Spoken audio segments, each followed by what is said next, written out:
Hello there, Jay Johnson, windowpurchase.com, back again, doing more videos for your viewing pleasure. For those of you, if this is the first video you've seen, and I know I keep repeating myself, but for all I know, you came across this video on YouTube and it's the only one you'll ever watch. So who am I? I've written 3 books on windows and doors since 2008. I've been in the industry since 2001. So I've actually traveled to Germany and Canada to get a lot of the information and research that I try to provide for my clients, whether it's through my book or consulting services, which are available on my website.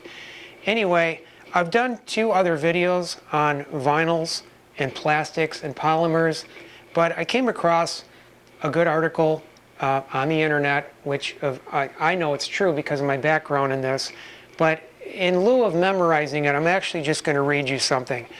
Too many people, when they start shopping for vinyl products, and notice I said vinyl products, not vinyl windows, because you have vinyl windows, vinyl fencing, vinyl decking, vinyl siding, and just like plastic water bottles, you have BPA-free water bottles, and you have plastic water bottles that are not as good.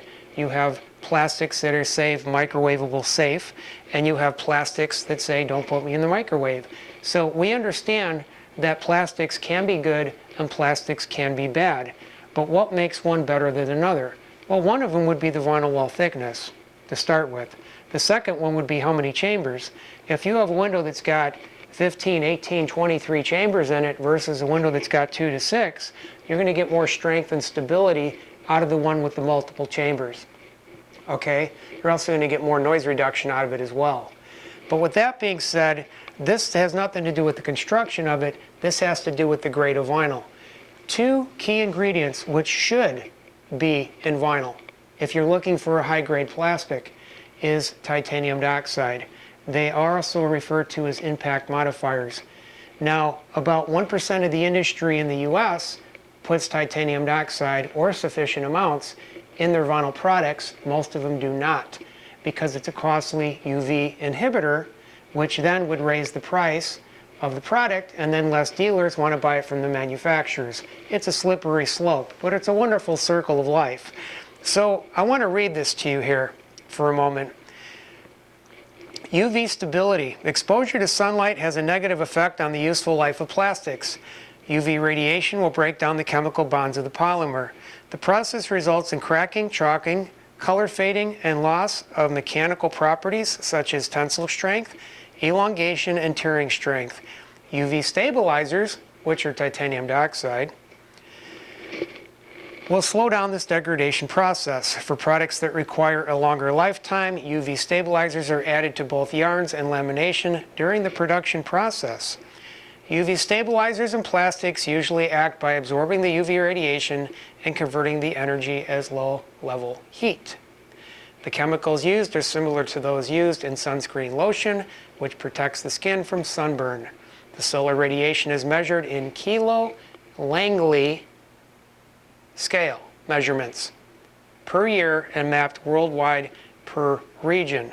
So I learned this many years ago about the Langley scale, and my understanding back then is if a company had the wherewithal and wanted to spend the money, and if they thought their vinyl could actually meet the highest grades possible, you could send a 4-foot by 8-foot sheet of vinyl to a facility out in Arizona, and they did the test study for 5 years. They take test results off of it every 6 months, and after 3 test results, which is 18 months, the vinyl cannot discolor, it cannot become brittle.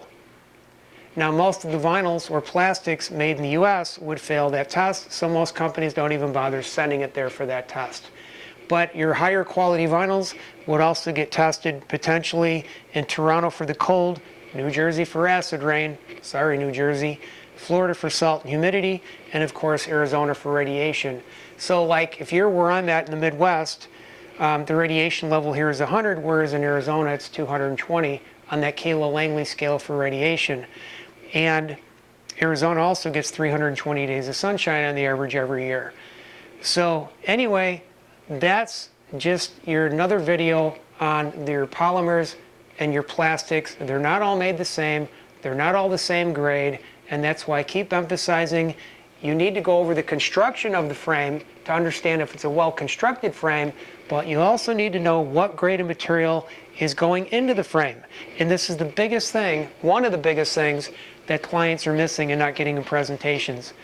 Once again, because most companies are designed to sell and not to educate. Anyway, if you find this information helpful, please subscribe to my website. Maybe pick up a copy of the book if you're shopping for windows, because it's going to give you very specific questions to ask. And most of these salespeople really won't know how to answer them, or they'll be unwilling to answer them, which doesn't really help you much. But all I want across the board is accountability. Anyway, jjohnsonwindowpurchase.com. Thanks for watching my video.